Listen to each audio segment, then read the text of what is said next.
I got so much motherfucking design on right now. Break it down, bring it back, make it clap. I got 3 old thoughts, new block, wear that thing, bitches on my lap. Dan dokter. Ia mempunyai nama lengkap Syekhul Rais Abu Ali Husain bin Abdillah bin Hasan bin Ali bin Sina. Ia dikenal sebagai bapak pengobatan modern karena kemahirannya sejak kecil dalam pengobatan. Ibnu Sina juga seorang penulis yang produktif, di mana sebagian besar karyanya adalah tentang filosofi dan pengobatan. Ia dilahirkan di Persia yang sekarang sudah menjadi bagian dari negara Uzbekistan.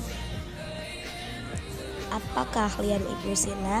Ibnu Sina yang berasal dari keluarga bermazhab Ismailiyah sudah akrab dengan pembahasan ilmiah, terutama yang disampaikan oleh ayahnya.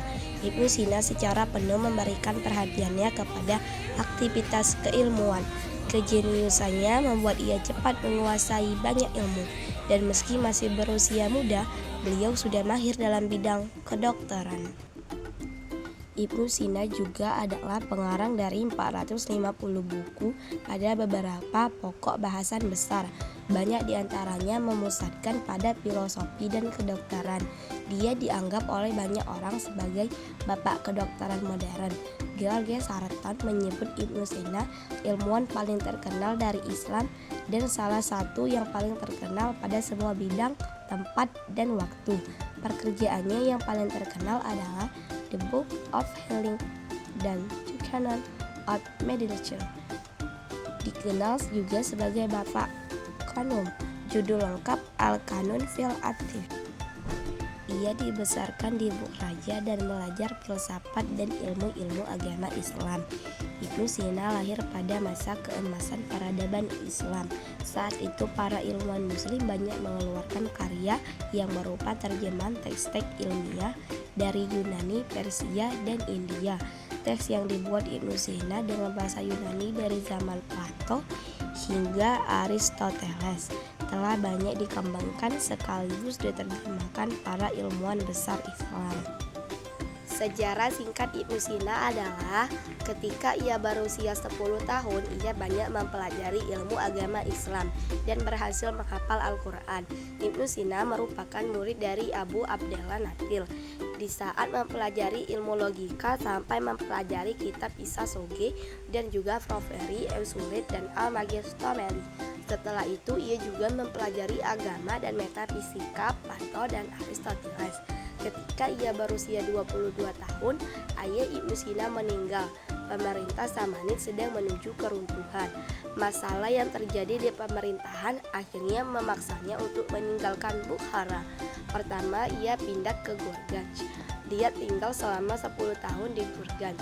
Ibnu Sina berpindah dari Gurganj ke Nasa, lalu pindah lagi ke Bawat, lalu pindah lagi menuju tempat lainnya hanya untuk mempelajari suatu ilmu untuk diamalkan.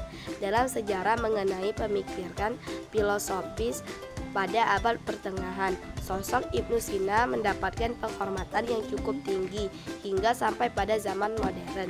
Ibnu Sina adalah filosofi Islam besar yang membuat suatu sistem filosofi dengan rinci dan lengkap, di mana lebih mendominasi tradisi filosofi muslim. Selama hidupnya, Ibnu Sina menghabiskan waktunya untuk menulis juga urusan negara. Ibnu Sina wafat usia 58 tahun 428 Hijriah atau 1037 Masehi. Dimakamkan di Hamazan. Ibnu Sina adalah contoh peradaban besar Iran pada masanya. Jumlah karya yang ditulis oleh Ibnu Sina diperkirakan antara 100 dan 250 judul. Kualitas karyanya yang luar biasa dan keterlibatannya dalam praktik kedokteran, pengajaran, dan politik menunjukkan tingkat kemampuannya yang luar biasa. Beberapa karyanya yang paling terkenal antara lain: 1. Kanun Fitilib, 2. Asyifa, 3. Mantik al-Masyarikin, 4. Haibiyakan, 5. Risalah At-Tahir, 6. Risalah Fisir Al-Qadar, 7. Risalah fi al-Ashika, 8. Taslik As-Sa'adah, dan beberapa puisi yang paling penting adalah 1. Al-Urjula fi Atib, 2. Al-Qasidah Al-Muzawiyah. 3. Al-Qasidah Al-Ainiyah. Selain The Conan of Medis, ada buku lain karya Ibnu Sina yang tak kalah saktinya, Asy-Syifa. Begitulah judul buku karya Ibnu Sina ini, sebuah buku tentang pengobatan dan pengobatan Islam modern. Buku dalam dunia ilmu kedokteran ini menjadi semacam ensiklopedia filsafat dunia kedokteran. Dalam bahasa Latin, buku ini dikenal